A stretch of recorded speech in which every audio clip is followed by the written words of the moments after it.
सबको जय मसीह की। मैं जतिन बब्बर और आप देख रहे हैं मसीह परिवार चैनल। जैसे कि आप सब जानते हैं कि मैं इस चैनल पे प्रभु के अलग अलग दासों की वीडियोस डालता हूं, तो अगर आपको हमारा चैनल अच्छा लगता है तो आप इस चैनल को ज़्यादा से ज़्यादा सब्सक्राइब जरूर करें, ताकि आप प्रभु के वचन को सुन सके। वीडियोस को ज़्यादा से ज़्यादा शेयर करें, ताकि जिन लोगों तक वचन नहीं पहुंचा उन तक भी वचन पहुंच सके। सबको जय मसीह की। एक बार मैं आपसे दोबारा कहूँगा कि इस चैनल को सब्सक्राइब जरूर करें और वीडियोस को ज़्यादा से ज़्यादा शेयर करें। जय मसीह की। तो उपवास प्रार्थना आपको अपने शरीरों को पवित्र करके परमेश्वर की सेवा के लिए दे पाते हैं। तो फास्टिंग प्रेयर में ये होता है जो कल आपने सीखा है। तो ये अगला कार्य है जो खुदा ने आपको सौंपा है कि फास्टिंग प्रेयर में अपने आप को खुदा को दे दो। तो फास्टिंग प्रेयर, अब तो हम 7 डे फास्टिंग में, क्या केवल 7 डे ही खुदा को आप पवित्र देना चाहते हैं? हो सकता है आप 7 डे के बाद फास्टिंग में बाहर आए। इसका मतलब धीरे धीरे उपवास प्रार्थना कम तो आत्मिक अगुवाई कम। धीरे धीरे आप शरीर में आते जाएंगे और धीरे धीरे फिर से शरीर में आते आते खुदा आपसे दूर होता रहेगा और आपकी अगुवाई से। इसका मतलब आपको लगातार फास्टिंग की ग्रेस अपनी लाइफ में लेनी है। अपनी आत्मा को बदल डालो। जो साल में केवल 1-2 बार फास्टिंग रखती, अपनी आत्मा को बदल डालो। जो महीने में केवल 1-2 फास्टिंग रखती, अपनी आत्मा को बदल डालो। जो केवल हर बुधवार रखती, हर मंगलवार रखती, या हर एतवार रखती, बाकी हफ्तों के दिन नहीं रखती, अपनी आत्मा को बदल डालो। जिसने साल में कभी भी रोजे नहीं रखे 40, ये आपकी आत्मा एक थमी एक जगह। कल सीखा था ना रात व्हाइट गारमेंट्स मीटिंग में, अपनी आत्मा को बदल डालो। अपनी आत्मा को बदल डालो। जिसने साल में कभी भी 21 फास्टिंग नहीं रखे, अपनी आत्मा को बदल डालो। जिसने केवल 7 फास्टिंग लगातार कभी नहीं रखी, अपनी आत्मा को बदल डालो। जिसने दिन रात की कभी भी फास्टिंग नहीं रखी। तो उपवास प्रार्थना आपकी मदद करती है कि आप अपने शरीर को पवित्र करके परमेश्वर की सेवा के लिए दे पाते हैं। तो याद रखना, पवित्रता ही बिल्कुल नहीं तो खुदा बिल्कुल नहीं। पवित्रता ही थोड़े महीनों की तो खुदा भी आपके लिए थोड़े महीनों का। पवित्रता ही सारे महीने की, सारे साल की, तो खुदा भी आपके साथ पूरे साल में होगा। और आप फिर सेवकाइयां बढ़ेंगी, फिर पास्टर बढ़ेंगे, फिर देखना क्या होगा यीशु के नाम में। हालेलुया। आपकी तारीफ आग से भरी हुई है। लग रहा है आपके फास्टिंग से भरे हुए हैं आज। हालेलुया। क्योंकि एक पास्टर, एक मसीह व्यक्ति केवल महीने की पवित्रता में खुदा को दे पाता है और फिर पाप में गिर जाता है और फिर से पवित्रता में उठने के लिए उसे 2-3 महीने लग जाते हैं। तो खुदा भी केवल साल में 2-3 महीने, ऐसा नहीं कि खुदा कहता तू गिर गया था अब मैं तेरे साथ नहीं, पर जैसे आप खड़े होंगे खुदा फिर उस महीने में आपके साथ होगा और आप परमेश्वर की महिमा के लिए अपने आप को दे पाते हैं और आप शरीरों को परमेश्वर को सौंप देते हैं पूर्ण रूप से पूरे साल के लिए। तो मैं सारे सालों की बात नहीं कर रहा, हर एक साल में अपने आप को सौंपते जाओ। साल की बात करें, अगला साल आ गया फिर पवित्रता के लिए सौंप दो। उस साल में चैलेंज हो, इस साल में मैंने कितना पवित्रता के लिए सौंपा है परमेश्वर को, इस साल के लिए मैंने कितना सौंपा है। रोमियो 12:1 के अनुसार ये वचन दिया मैंने आपको कि इसलिए हे भाइयों, हे बहनों भी, मैं तुमसे परमेश्वर की दया स्मरण दिलाकर विनती करता हूं। मैं तुम्हें परमेश्वर की दया स्मरण दिलाकर डांटता हूं कि अपने शरीरों को जीवित, पवित्र और परमेश्वर को बापता बलिदान करके चढ़ा दो। शरीरों को परमेश्वर को सौंप दो पूरे साल पवित्र करके। यही तुम्हारी आत्मिक सेवा है। साल में केवल 1-2 हफ्ते, 1-2 महीने पवित्रता है नहीं, पूरा साल पवित्र करके परमेश्वर को सौंप दो शरीरों को। ये आप पूरा साल अगर फास्टिंग में रहोगे तो आप ये कर पाओगे। ये है फास्टिंग के फायदे। हालेलुया। अगर साल में उपवास कम तो पवित्रता ही कम। साल में उपवास बिल्कुल भी नहीं तो पवित्रता ही बिल्कुल नहीं। साल में उपवास, सारा साल उपवास तो सारा साल पवित्रता ही। बोले आमीन। हालेलुया। यही आपकी आत्मिक सेवा है कि पूरा साल आप खुदा को पवित्र दें। मेरी बुलाहट क्या है? क्या प्रभु ने मुझे सेवा के लिए चुना है या नहीं? मुझे कुछ नहीं समझ आ रहा है। कुछ समझने की जरूरत नहीं। एक साल पूरा अपने आप को पवित्र दे दो, पवित्र करके खुदा को सौंप दो, पवित्र बलिदान चढ़ा के पवित्र करके। तो ये ना सोचो खुदा पवित्र कर, खुदा पवित्र कर। फास्टिंग में जाके शरीर की अभिलाषा को मार के अपने अंगों को धार्मिकता के हथियार बन के अपने अंगों को परमेश्वर के लिए सौंप दो। यह तुम्हारी आत्मिक सेवा है। तो इसीलिए पवित्रता के लिए पवित्रता में खुदा को सौंप दो। वो खुद उपयोग कर लेगा, आप में वरदान डाल देगा, आपकी बुलाहट के अनुसार आपको चला लेगा। ये उस पर छोड़ दो, उसका काम है। यही बलिदान चढ़ाओ, यही तुम्हारी आत्मिक सेवा है। और आज लोग केवल कुछ महीने में पवित्रता में रहते हैं, फिर अभिलाषाएं जागती है, फिर गंदी मूवीज देखते हैं, फिर गंदे काम करते हैं, फिर नशा करने लग जाते हैं, फिर सिगरेट पीने लग जाते हैं, फिर बीड़ी पीने लग जाते हैं, फिर गालियां निकालने लग जाते हैं, फिर जेलसी में आ जाते हैं, फिर चुगलियां शुरू, फिर विरोध शुरू, फिर नेगेटिव अंगीकार शुरू, फिर खिलाफत शुरू, फिर आंखें शुद्ध, फिर विचार शुद्ध, फिर मन अशुद्ध। बाहर आ जाते लोग पवित्रता में। बोलो, मैं अपने अंगों को परमेश्वर की सेवा के लिए सौंपता हूं, इस पूरे साल के लिए। और हर साल खुदावन मैं ऐसे तुझे सौंपता जाऊंगा, ताकि हर वर्ष में, हर साल में, 2024 में, 25 में, 26 में, मैं हर साल तुझे ऐसे ही सौंपूंगा, ताकि पूरा साल तू मेरा उपयोग कर सके। बोले आमीन। रोमियो 8 की 12 और 13 के अनुसार उपवास प्रार्थना में आपकी आत्मा सामर्थी होती है शारीरिक बुरी अभिलाषा को मारने के लिए, ताकि आप आत्मिक जीवन का आनंद ले सको। ओके, एक्सप्लेन करेंगे। उपवास प्रार्थना में आपकी आत्मा सामर्थी होती है शारीरिक बुरी अभिलाषा को मारने के लिए। तो शारीरिक बुरी अभिलाषा मरेंगी कैसे? अभी क्या शरीर में उसका विरोध कर सकते हैं? उपवास प्रार्थना आपकी मदद करती है शारीरिक बुरी अभिलाषा को मारने के लिए। वो मारनी होती है। मान लो उसे रोज भूख लग रही है शारीरिक अभिलाषा को आप में जाहिर होने के लिए, आप उसे खाना नहीं दे रहे, वो मर जाएगी। तो फास्टिंग प्रेयर में जब आप खाना नहीं लेते तो बुरी अभिलाषा को भी खाना नहीं मिलता और वो मर जाती है। उसके बाद आप बुरी उस आदत से, शारीरिक बुरी गंदी अभिलाषाओं से आजाद हो जाते हैं, डिलीवरेंस हो जाती है और पूर्ण ग्रेट डिलीवरेंस आपके हिस्सा होती है यीशु नाम में। हालेलुया। तो महान छुटकारा होता है। तो आपकी आत्मा सामर्थ्य होती बुरी अभिलाषा को मारने के लिए। तो आत्मा तो आप पाए हुए हैं, पर आपकी फास्टिंग बिना, प्रेयर बिना, वचन की मनन के बिना ये सामर्थ्य नहीं। तो उपवास में आप क्या काम करते हो? प्रार्थना करते हो, वचन बोलते हो, वचन पढ़ते हो और बोने की बेदी निकालते हो रोज। ये है फास्टिंग प्रेयर। फास्टिंग केवल भूखे रहना नहीं है, प्रार्थना करना, बीज बोना और प्रार्थना करना, वचन पढ़ना और रोज अपने बीज को अपनी बेदी पर निकाल के फास्टिंग का रखना। कि फास्टिंग प्रेयर में केवल प्रेयर वचन नहीं, रोज प्रार्थना करो, वचन पढ़ो और एक बीज को अपनी बेदी पर रखो। रोज बोने का काम तुझे मिले, क्योंकि बोना आप प्रभु की महिमा के लिए निकालते हैं। तो आप एक कर्म कर पाते घर बैठे बैठे आत्मिक। हालेलुया। तो आपकी वो सहायता करती, आपकी आत्मा को सामर्थ्य करती है। फिर क्या होता है? जब बुरी अभिलाषाएं मर जाती, आत्मा सामर्थ्य होने के कारण आप लड़ पाते हैं। तो कैसे लड़ पाते हैं? आपकी आत्मा सामर्थ्य होती है। लोग कंप्लेंट करते हैं, प्रीशन लेके आते हैं, ओ पास्टर जी मैं चलते चलते मेरी लड़कियों को गलत देखने को मन करता रहता है, लड़कियों के बारे में गलत सोचने को विचार आते रहते हैं, ऐसे बुरी अभिलाषा। तो वो जिंदा है, मर क्यों नहीं रही? उपवास में चले जाओ, तुम देखना उसे मरती हुई देखोगे यीशु नाम।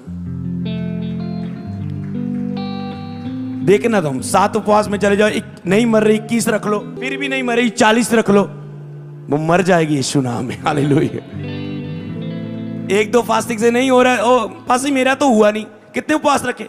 3 दिन उपवास रखे। सुबह उठ के 12 बजे तक कुछ नहीं खाता, 12 बजे के बाद खाता हूं। मेरी तो बुरी अभिलाषा नहीं मरी। जितना बड़ा उपवास उतनी बड़ी सामर्थ। वेद आया अभी। जितना बड़ी फास्टिंग उतनी बड़ी ग्रेट अनॉइंटिंग। हालेलुया। तो समझ लो आप इन बातों को। तो अगला, तो उसकी महिमा के लिए आप शरीरों को जब अभिलाषाएं मरती, ताकि आप आत्मिक जीवन का फिर आनंद ले पाते हैं। जब शरीर की बुरी अभिलाषाएं मर जाती है ना, तो आप असली आत्मिक जीवन का आनंद ले पाते हैं, जिसके लिए परमेश्वर ने हमें चुना है। आपको पता है आत्मिक जीवन जीने से कितना आनंद है, कितनी खुशियां हैं, कितनी भरपूरी है, कितनी आशीषें हैं इस जीवन में और आने वाले जीवन में। आत्मिक जीवन की बहुत खुशी है, बहुत आनंद है, बहुत सामर्थ्य है, बहुत खुशियां हैं। आप अपने परिवार से खुश रहते हैं, अपने बच्चों से, अपनी पत्नी से, अपनी लोगों से, टीम से, हर एक हिस्से में। खाने को भी जब आप खाते हैं, एंजॉय करते हैं फास्टिंग के बाद, हर एक हिस्सा आपके लिए खुशी बन जाती है। दिन में बिना फास्टिंग के 3-3 टाइम खाना खाते जा रहे हो, फिर दोपहर को आने दे, शाम को आने दे, चाय आने दे, बर्गर आने दे, ये आने दे, बोल मैं जो भी घर में आ गया 3 टाइम तो पहले रोटी खाते हो, फिर शाम को अगर कोई गेस्ट आ गया, कोई बर्गर आ गया, कोई रेडी देख ली, उसमें भी चक दे फटे। फिर शैतान भी कहता है आ गया ऊंट पहाड़ के नीचे, चक दो फटे दे, आ गया डिग के, पूरा शारीरिक है। फिर खा पी के सो रहे हो और गंदे सपने शरीर की अभिलाषाओं से घर में आ रहे हो, फिर रात को भी शरीर की अभिलाषाओं के कब्जे में, दिन को खाने के कब्जे में, रात को शरीर की गंदी अभिलाषाओं के कब्जे में, सारा दिन शैतान के हाथ में। बाहर आ जाओ चर्च, आत्मिक जीवन का आनंद लो। तो लास्ट 2 वचन और लास्ट 2 पॉइंट्स बाकी है। कुलुसियों 3:5 के अनुसार उपवास प्रार्थना में आप खुद के लिए बिल्कुल मर सकते हैं, ताकि खुदा ही खुदा आप में दिखे। आप खुद ना दिखे, केवल खुदा दिखे। आपकी खुदाई ना दिखे, आपका खुद का जीवन ना दिखे, केवल खुदा ही दिखे। तो एक्सप्लेन करते हैं। उपवास प्रार्थना में आप खुद के लिए बिल्कुल मर सकते हैं। आप कहते हैं क्या मैं खुद के लिए बिल्कुल भी मर सकता हूं? हाँ, मैं खुद के लिए कुछ कुछ चीजों के लिए मरा हूं। खाने के लिए, ये फोन के लिए नहीं मर पाता। मैं गंदा तो कुछ नहीं देखता हूं, पर वैसे फोन में स्क्रॉल डाउन चलता रहता है, फेसबुक पे, इंस्टाग्राम में चलता ही रहता है, इसकी वीडियो देख, उसकी वीडियो देख। क्या मैं खुद के लिए पूर्ण मर सकता हूं? हाँ, मैं नशा तो नहीं करता पर व्यभिचार में हूं। हाँ, मैं व्यभिचार तो नहीं करता पर ये नशा होता है। हाँ, मैं कुछ नशा तो नहीं करता पर ये बीड़ी नहीं छुड़ती। हाँ, मैं ये सब कुछ तो करता पर गाली नहीं छुड़ती, जेलसी नहीं छुड़ती, जलन नहीं छुड़ती, माफ करना नहीं होता, माफी नहीं मांग होती मुझसे। जब मुझसे गलती हो जाती, खुद दूसरों के जाके दीन होके माफी नहीं मांग होती। लोगों के बीच टीम में गलतियां करता हूं, सेवादार आपस में गलती करते, पता है गलत हो गया, पर 4 बंदों में कह के ओ यार पाजी मुझसे गलती होगी, कहने की हिम्मत नहीं, छोटा हो जाऊंगा ना। क्या मैं शरीर के लिए पूर्ण भी मिट सकता हूं? उपवास प्रार्थना में आप खुद के लिए बिल्कुल मर सकते हैं।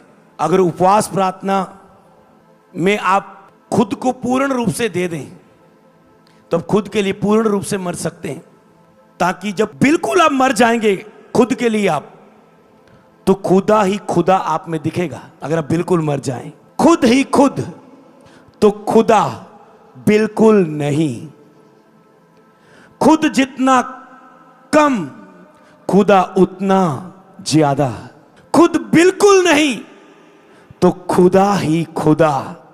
खुद को हटा दो और पवित्र आत्मा से परिपूर्ण हो जाओ यीशु के नाम में। खुदा ही खुदा आप में दिखे, आपकी जुबान से, आपकी आंखों से, आपके देखने से, आपके बोलने से, आपके सुनने से, आपके सेवा से, आपकी सेवकाई से।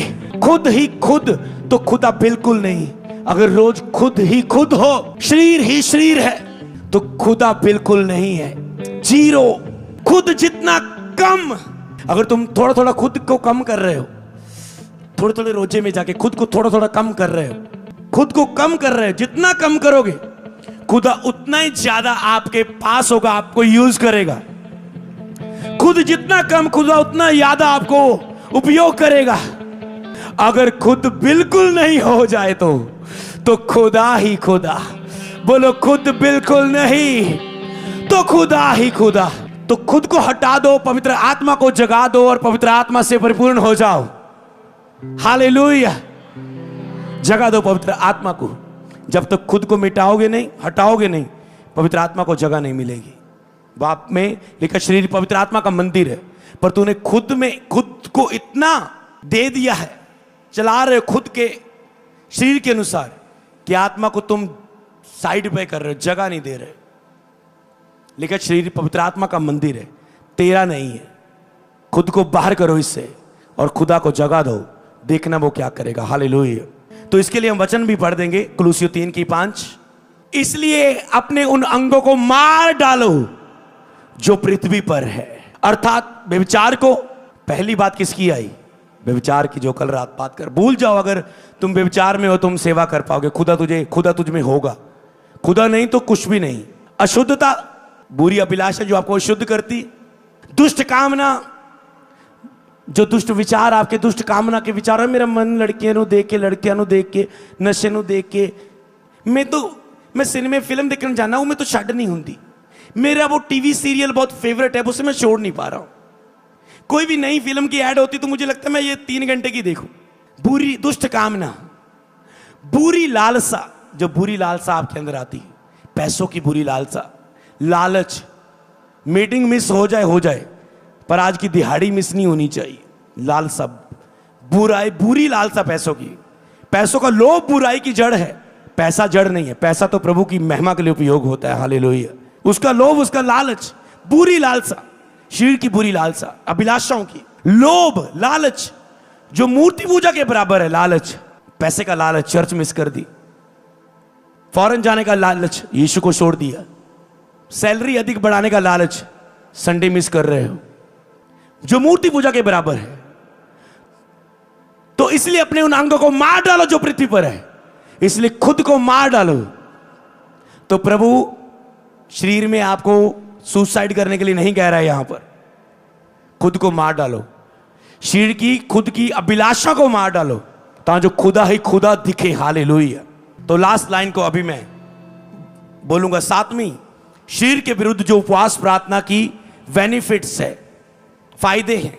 7वां फायदा, रोमियो 8:9 के अनुसार उपवास प्रार्थना में आप शरीर के बस से बिल्कुल बाहर आ जाते हैं, खुद से बिल्कुल बाहर आ जाते हैं, कह सकते हो, और आप में पूर्ण रूप से मसीह होता है। इसका प्रकाशन रोमियो 8:9 में हम लेंगे। परंतु जबकि परमेश्वर का आत्मा तुम में बसता है, परंतु जबकि खुदा ही खुदा तुझ में बसता है, तो तुम शारीरिक नहीं रहे, तो तुम शारीरिक दशा में नहीं परंतु आत्मिक दशा में हो। जब खुदा ही खुदा तुझ में बसता है, तुम खुद नहीं हो, तो तुम आत्मिक दशा में आ चुके हो। यदि किसी में मसीह का आत्मा नहीं तो उसका जन नहीं। तो अगर किसी में खुदा नहीं तो वो उसका जन नहीं, वो उसको उपयोग नहीं कर पाएगा। पिता का वारिस कौन है? पुत्र।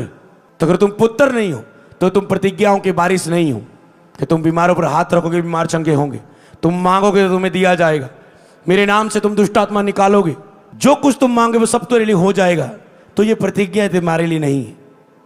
तुम्हें पुत्र, तुम मसीह का आत्मा तुम में नहीं तो तुम उसके जन नहीं। तो इसलिए जब परमेश्वर का आत्मा तुम में बसता है तो तुम शारीरिक दशा में नहीं, आत्मिक दशा में हो। और खुदा ही खुदा तुझ में बसता है तो तुम शारीरिक दशा में नहीं बल्कि आत्मिक दशा में हो। तो इसके अनुसार उपवास प्रार्थना में आप शारीरिक दशा से बिल्कुल बाहर आ जाते हैं और आप पूर्ण रूप से, आप में मसीह होता है। और आप मेरे साथ इसे बोलेंगे, जब हम 3 गिनेंगे हम इसे पढ़ेंगे, 1 2 3।